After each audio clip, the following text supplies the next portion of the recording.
সিইসির সঙ্গে বৈঠক নিয়ে no comments British High Commissioner. বাংলাদেশে নিযুক্ত British High Commissioner Alison Blake সকালে প্রধান নির্বাচন কমিশনার KM নুরুল হুদার সঙ্গে দেখা করেছেন। তবে বৈঠক শেষে তিনি সাংবাদিকদের সাথে কোনো কথা বলেননি। সাংবাদিকদের প্রশ্নের জবাবে নো কমেন্টস বলে চলে যান তিনি। আজ আগারগাঁওস্থ নির্বাচন ভবনে বেলা 11:15 থেকে 11:50 পর্যন্ত তিনি সিইসির সঙ্গে বৈঠক করেন।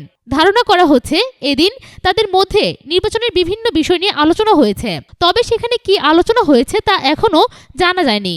এদিন বৈঠক শেষে ব্রিটিশ হাইকমিশনার বের হলে গণমাধ্যম কর্মীরা হাইকমিশনারের সঙ্গে কথা বলতে চাইলে তিনি নো কমেন্টস বলে নির্বাচন ভবন ত্যাগ করেন। উৎস পূর্বপশ্চিম.নিউজ। সব খবর সবার আগে পেতে ফ্রিক নিউজের সাথেই থাকুন। ধন্যবাদ।